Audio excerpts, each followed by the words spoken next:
എല്ലാവർക്കും നമസ്കാരം. Welcome to Dev Stokes. Bigg Boss Malayalam season 6 episode 72. ശരിക്കും ഇത് ബിഗ് ബോസ് എപ്പിസോഡിന്റെ റിവ്യൂ പറയുന്നേക്കാൾ കൂടുതൽ ബിഗ് ബോസ് ഹൗസിന് പുറത്തുള്ള അല്ലെങ്കിൽ നമ്മുടെ നാട്ടിൽ നടക്കുന്ന ബിഗ് ബോസുമായിട്ട് ബന്ധപ്പെട്ട വിഷയങ്ങൾ സംസാരിക്കുന്നതാണ് നല്ലതെന്ന് തോന്നുന്നത്. കാരണം അകത്തെ ബിഗ് ബോസ് ഫൈറ്റിനേക്കാൾ കൂടുതൽ ഇപ്പോൾ പുറത്തു നടക്കുകയാണ്. ജാസ്മിൻ ആർമി, സിബിൻ, ആര്യ ബഡായി, ജാസ്മിന്റെ ഫാദർ, ഇവരെല്ലാവരും തമ്മിലുള്ള ഒരു വാക്ക് പോര്. ഒപ്പം ദിയാസാന. ഇന്ന് ആര്യ ബഡായി ലൈവ് വന്നിട്ടുണ്ടായിരുന്നു, സിബിനും ഒരുമിച്ച്. അത് കഴിഞ്ഞിട്ട് ദിയാസനയുടെ ലൈവ് ഉണ്ടായിരുന്നു. ഇതിനെല്ലാം വിഷയം എന്ന് പറയുന്നത് ജാസ്മിന്റെ ഫാദർ, ജാസ്മിന്റെ മദർ, ഇവർ രണ്ടുപേരും കൂടി ബിഗ് ബോസ് ഹൗസിൽ പോയതുമായിട്ട് ബന്ധപ്പെട്ട വിഷയങ്ങളാണ്. അവിടെ പോയിട്ട് തിരിച്ചു വരുന്ന വഴിക്ക് സിബിനെ കണ്ടുവെന്നും കൂടെ ആര്യ ഉണ്ടായിരുന്നുവെന്നും അതോടൊപ്പം തന്നെ ഇവരെ എയർപോർട്ടിൽ ഡ്രോപ്പ് ചെയ്തത് ജാസ്മിനെ മാരേജ് ചെയ്യാനിരുന്ന ആ ചെറുപ്പക്കാരനാണെന്നും ഒപ്പം ദിയാസനയും കൂടെ ഉണ്ടായിരുന്നെന്നും ഇങ്ങനെയുള്ള കുറേ അധികം വിഷയങ്ങളാണ് ഇപ്പോൾ സോഷ്യൽ മീഡിയ ചർച്ച ചെയ്യുന്നത്. കുറേ അധികം യൂട്യൂബ് ചാനലുകാർ അത് കണ്ടന്റ് ആയിട്ട് മാറ്റി അവർ സംസാരിക്കുന്നുണ്ട്. അപ്പൊ നമ്മുടെ വിഷയം ബിഗ് ബോസ് എപ്പിസോഡ് തന്നെയാണ്. ഞാൻ നേരത്തെ പറഞ്ഞത് ഇതിനേക്കാളും കൂടുതൽ അവിടെ കണ്ടന്റ് ഇപ്പോൾ ഉണ്ടെന്നുള്ളതാണ്. ബിഗ് ബോസ് ഹൗസിനുള്ളിലുള്ളതിനേക്കാൾ കണ്ടന്റ്സ് ഇപ്പോൾ പുറത്ത് നടക്കുന്നുണ്ട് എന്നതാണ് സത്യം. എനിവേ, ബിഗ് ബോസ് വീട്ടിലോട്ട് നമുക്ക് പോകാം. എപ്പിസോഡ് 72 നോക്കുമ്പോൾ മോർണിംഗ് സോങ്ങോട് കൂടിയാണ് ഇന്നത്തെ എപ്പിസോഡ് സ്റ്റാർട്ട് ചെയ്തത്. എനിക്ക് ഒരുപാട് ഇഷ്ടപ്പെട്ട ഒരു പാട്ടായിരുന്നു നന്ദനത്തിലെ മനസ്സിൽ മിഥുന മഴ പൊഴിയും മഴയിൽ ഒരു മയിലിനലസലാസ്യം. ഇതായിരുന്നു പാട്ട്. അപ്പൊ ആ പാട്ട് കഴിഞ്ഞ് എല്ലാവരും ഭയങ്കര ആക്റ്റീവായിട്ട് ഡാൻസ് ഒക്കെ കളിച്ചു. അത് കഴിഞ്ഞ് മോർണിംഗ് ആക്ടിവിറ്റി ആയിരുന്നു. മോർണിംഗ് ആക്ടിവിറ്റി ഇന്നത്തത് ബിഗ് ബോസ് ഹൗസിനകത്തുള്ള ഓരോ വ്യക്തികളെയും അനുകരിക്കുക. അതെങ്ങനെയാ ചോദിച്ചാൽ അവരെന്താണോ ആ സമയത്ത് കാണിക്കുന്നത് അതുപോലെ തിരിച്ചു ചെയ്യുക. ഇത് ചെയ്യാൻ ഏൽപ്പിച്ചത് നന്ദനേനെയാണ്. ശരിക്കും ജിൻഡോയും അഭിഷേകും സിജോയൊക്കെ നന്ദനക്കിട്ട് നല്ല പണിയാണ് കൊടുത്തത്. ആരോഗ്യപരമായിട്ടുള്ള കാര്യങ്ങൾ അവർ ചെയ്തു. അത് തന്നെ നന്ദന ചെയ്യേണ്ടി വന്നുള്ളതാണ്. ഇപ്പോൾ തലകുത്തി മറിയുക, പുഷപ്പ് എടുക്കുക, ഡംബൽ വെച്ചിട്ട് എക്സസൈസ് ചെയ്യുക തുടങ്ങിയ കാര്യങ്ങളൊക്കെ ഇവർ 3 പേരും ചെയ്യിപ്പിച്ചു. കാരണം അവർ ചെയ്യുമ്പോൾ അതുപോലെ നന്ദന ചെയ്യണമല്ലോ. അതിനിടയ്ക്ക് തന്നെ സിജോയുടെ ടീഷർട്ട് വലിച്ചൂരി. അപ്പൊ നന്ദനയ്ക്ക് എന്താ ചെയ്യണമെന്ന് പെട്ടെന്ന് ഒരു ഐഡിയ കിട്ടിയില്ല. നന്ദനെ പെട്ടെന്ന് സിജോ വലിച്ചൂരി എറിഞ്ഞ ടീഷർട്ടിനെടുത്ത് ഇട്ടിട്ട് അതിന് നന്ദന ഊരി. അങ്ങനെയൊക്കെ വളരെ ഫണ്ണി ആയിട്ട് തന്നെ ആ ഒരു മോർണിംഗ് ആക്ടിവിറ്റി നന്ദന പെർഫോം ചെയ്തു. നന്ദനയല്ല, ബാക്കി ഹൗസ് മേറ്റ്സ് പെർഫോം ചെയ്തത് കൊണ്ട് നന്ദനയ്ക്ക് അത് രസകരമായിട്ട് ചെയ്യാൻ പറ്റി. അത് കഴിഞ്ഞ് പിന്നെ നോറ ക്യാമറയുടെ മുന്നിൽ പോയിട്ട് എന്തൊക്കെയോ ഇങ്ങനെ പറഞ്ഞുകൊണ്ടിരിക്കുകയാണ്. തുടക്കത്തിൽ എന്താണ് നോറ ചെയ്തുകൊണ്ടിരുന്നത് ആ കാര്യം ഇന്ന് കാണാൻ പറ്റി. വീണ്ടും കുറേ നാൾ അങ്ങനെ ഇല്ലായിരുന്നു. ക്യാമറയുടെ മുന്നിൽ പോയിട്ട് പരാതികൾ പറയുന്ന സംഭവം കുറേ നാൾ ഇല്ലായിരുന്നു. പക്ഷെ ഇന്ന് അത് വീണ്ടും കണ്ടു. അത് വാപ്പേനെയും ഉമ്മേനെയും കുറിച്ചാണ് പറയുന്നത്. അവരെന്താ എന്നെ മനസ്സിലാക്കാത്തത്? ഞാൻ അവരെ മനസ്സിലാക്കി അവർ പറയുന്ന പോലെയൊക്കെ കേട്ടല്ലേ നിന്നത്. പിന്നെന്താ അവരെന്നെ മനസ്സിലാക്കാത്തത്? അവരുടെ ഇഷ്ടത്തിനല്ലേ ഞാൻ പഠിച്ചത്? ഇങ്ങനെയുള്ള കുറേ കാര്യങ്ങൾ നോറ ഇങ്ങനെ സ്വയം ഇങ്ങനെ പറഞ്ഞുകൊണ്ടിരിക്കുകയായിരുന്നു. ക്ലാസിക് ടാസ്ക് ആയ റാങ്കിംഗ് നിർണ്ണയിക്കുന്ന ഒരു ഗെയിം ആയിരുന്നു. ടാസ്ക് ആയിരുന്നു. ഇതുവരെയും ഗ്രൂപ്പായിട്ട് കളിച്ചെങ്കിൽ ഇനി അങ്ങോട്ട് ഇൻഡിവിജ്വൽ ഗെയിം ആണ് കളിക്കേണ്ടത് എന്ന് കാണിക്കുന്ന ഒരു ടാസ്ക് ആയിരുന്നു. 1 മുതൽ 13 വരെ റാങ്കുകൾ ഉണ്ടായിരുന്നു. ആ റാങ്കുകളിൽ അവരവർക്ക് സ്വയം തോന്നുന്ന ഞാൻ ഇപ്പോൾ 1ാം സ്ഥാനത്തിന് അർഹനാണ് അല്ലെങ്കിൽ 2ാം സ്ഥാനത്തിന് അർഹനാണ് എന്ന് സ്വയം വിലയിരുത്തിയിട്ട് ആ റാങ്കിന് വേണ്ടി വാദിക്കുക. അപ്പൊ അതിൽ എനിക്ക് തോന്നുന്നു സിജോയും ജാസ്മിനുമാണ് ആ ടാസ്ക് സംസാരിച്ചു നിന്നത്. ബാക്കി എല്ലാവരും പല ആൾക്കാരും, ഇപ്പോൾ അൻസിബ ആയിക്കോട്ടെ അല്ലെങ്കിൽ ശ്രീതു ആയിക്കോട്ടെ, അങ്ങനെയുള്ള ആൾക്കാർ പലരും പ്രത്യേകിച്ചൊന്നും സംസാരിക്കേണ്ടി വന്നില്ല. അവർക്ക് ഓട്ടോമാറ്റിക്കായിട്ട് റാങ്ക് അവരിലേക്ക് എത്തി എന്നുള്ളതാണ്. അപ്പൊ അതിനകത്ത് ഫസ്റ്റ് റാങ്ക് എന്ന് പറയുന്നത് അഭിഷേക് വന്നു, 2nd ജിൻഡോ വന്നു, 3rd അർജുൻ വന്നു, 4th ശ്രീതു വന്നു, 5th ഋഷി വന്നു, 6th സായി വന്നു, 7th അൻസിബ, 8th റസ്മിൻ വന്നു, 9th നോറ വന്നു, 10th Jasmine, 11th Sijo, 12th Apsara, 13th Nandana. ഇങ്ങനെയാണ് ആ റാങ്കിങ് വന്നത്. ഇതിനകത്ത് സായി 7th പൊസിഷൻ മതി എന്ന് പറഞ്ഞു. അൻസിബ ആണെങ്കിൽ ഒന്നും പറഞ്ഞില്ല, അവിടെ പോയി അങ്ങ് നിന്നു. അത് ആരും ഒപ്പോസ് ചെയ്തുമില്ല. നോറ 2nd പൊസിഷൻ എടുക്കാൻ നോക്കിയതാണ്, പക്ഷെ അത് ആരും അങ്ങോട്ട് അംഗീകരിച്ചില്ല.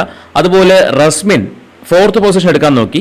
അപ്പോൾ യെല്ലോ കാർഡ് കിട്ടിയ ഒരു വ്യക്തി ആയതുകൊണ്ട് റസ്മിന് 4th പൊസിഷൻ ഇവരാരും അക്സെപ്റ്റ് ചെയ്തില്ല. ഇതിൽ എന്താ തമാശ ചോദിച്ചാൽ, അല്ലെങ്കിൽ ഒരു ട്വിസ്റ്റ് എന്താന്ന് ചോദിച്ചാൽ, ബിഗ് ബോസ് ഒരു ട്വിസ്റ്റ് കൊണ്ടുവന്നു. കാരണം ഇവർ വിചാരിച്ചു ഇതൊരു ടിക്കറ്റ് ടു ഫിനാലേക്കുള്ള ബോണസ് പോയിന്റിന് വേണ്ടിയുള്ള ടാസ്ക് എന്നാണ് വിചാരിച്ചത്. പക്ഷേ നെക്സ്റ്റ് വീക്കിലേക്കുള്ള ക്യാപ്റ്റനെയും കൂടി ചൂസ് ചെയ്യുന്നത് ഈ റാങ്കിങ്ങിന്റെ അടിസ്ഥാനത്തിലാണെന്നുള്ളത് ഇവർക്ക് ആർക്കും അറിയില്ലായിരുന്നു.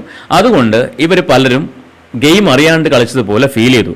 അങ്ങനെ അഭിഷേക് 1ാം സ്ഥാനത്ത് വന്നു. അഭിഷേകിന് ശരിക്കും ക്യാപ്റ്റൻ ആവാൻ താല്പര്യമുണ്ടെന്ന് എനിക്ക് തോന്നുന്നില്ല. ഇങ്ങനെ ഒരു സൈഡിൽ കൂടെ പോകണമെന്ന് മാത്രമേ അഭിഷേകിനുള്ളൂ.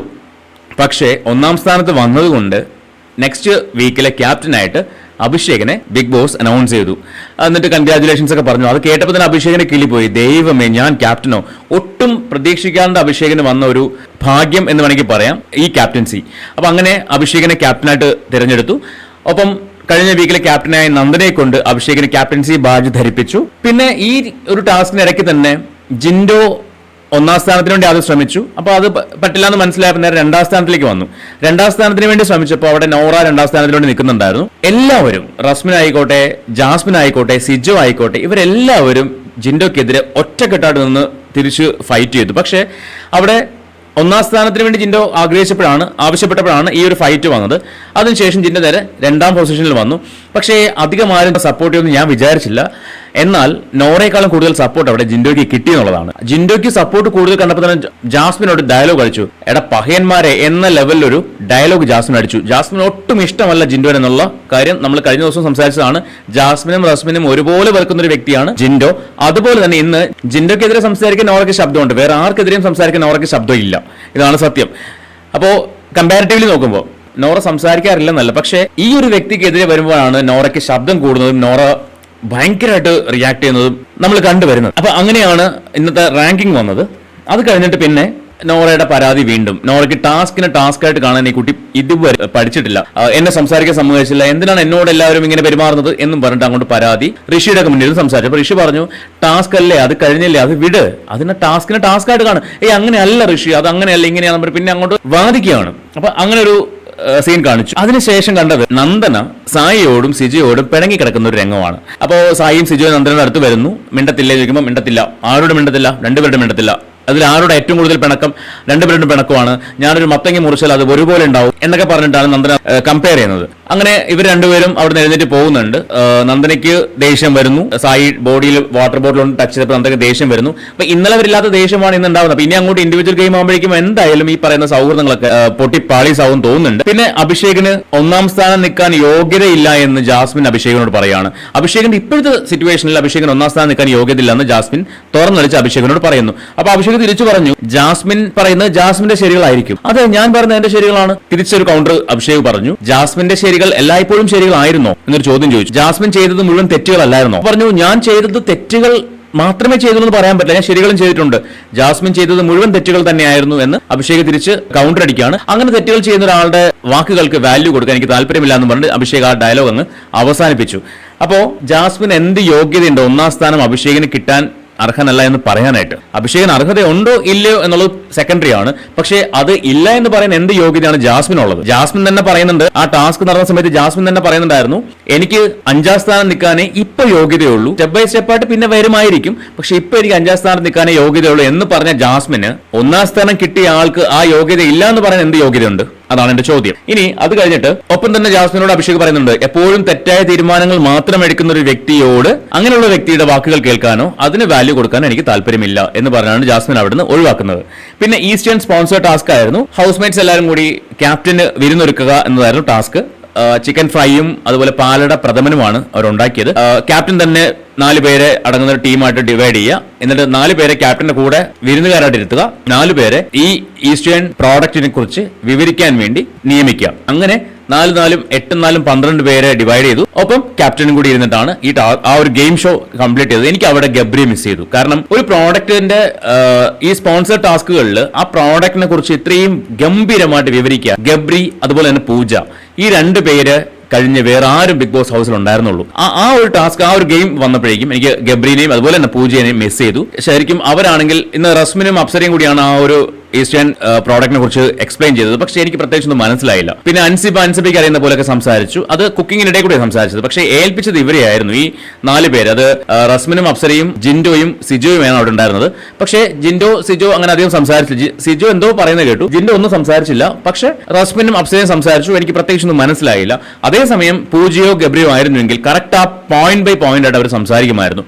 ഇത് എന്റെ പേഴ്സണൽ ഒപ്പീനിയൻ ആണ്. സോ ഇങ്ങനെയാണ് ഇന്നത്തെ ബിഗ് ബോസ് എപ്പിസോഡ് കഴിഞ്ഞു പോയത്. നാളെ ലാലേട്ടന്റെ ബർത്ത്ഡേ ആണ്. അത് പ്രമാണിച്ച് ഹൗസ്മേറ്റ്സ് എല്ലാവരുമായിട്ടുള്ള ഡാൻസുകളും കുറേയധികം പ്രോഗ്രാമുകൾ അവർ പ്ലാൻ ചെയ്തിട്ടുണ്ട്. അപ്പൊ അതെല്ലാം നമുക്ക് നാളെ കേൾക്കാൻ പറ്റും തോന്നുന്നു. അതുപോലെ തന്നെ എന്തൊക്കെയോ പ്രോഗ്രാംസ് ഏഷ്യാനെറ്റിന്റെ ഭാഗത്തുനിന്നും ഉണ്ടാകുമെന്ന് പ്രതീക്ഷിക്കുന്നു. ഒപ്പം മറ്റന്നാൾ എനിക്ക് തോന്നുന്നു എവിക്ഷൻ നടക്കുന്ന ഒരു ഡേ ആണെന്ന് തോന്നുന്നു. കാരണം ഈ ആഴ്ച വീക്കെൻഡ് എപ്പിസോഡൊന്നും ഇല്ലാത്തത് കൊണ്ട് നാളെ ലാലേട്ടന്റെ ബർത്ത്ഡേ പ്രമാണിച്ചുള്ള എപ്പിസോഡ് ആയിരിക്കും. മറ്റന്നാൾ എവിക്ഷൻ ആയിരിക്കും. നിലവിലുള്ള അറിവ് വെച്ചിട്ട് റസ്മിൻ ഭായ് ആണ് എവിക്ട് ആയിട്ടുള്ളതെന്നാണ് അറിയാൻ കഴിഞ്ഞത്. സോ അതിന്റെ ഡീറ്റെയിൽസ് ഒക്കെ മറ്റന്നാളെ നമുക്ക് വിശദമായിട്ട് കിട്ടത്തുള്ളൂ. അപ്പൊ ഇങ്ങനെയാണ് ഇന്നത്തെ എപ്പിസോഡ് കഴിഞ്ഞത്. ഇതാണ് വിവരങ്ങൾ, വിശേഷങ്ങൾ. അപ്പോൾ നാളെ ലാലേട്ടന്റെ ബർത്ത്ഡേ, ഒരു അഡ്വാൻസ് ഹാപ്പി ബർത്ത്ഡേ ലാലേട്ടന് വിഷ് ചെയ്യാണ്. നാളത്തെ എപ്പിസോഡ് കണ്ടിട്ട് നമുക്ക് പുതിയ വിശേഷങ്ങളുമായിട്ട് വീണ്ടും വരാം.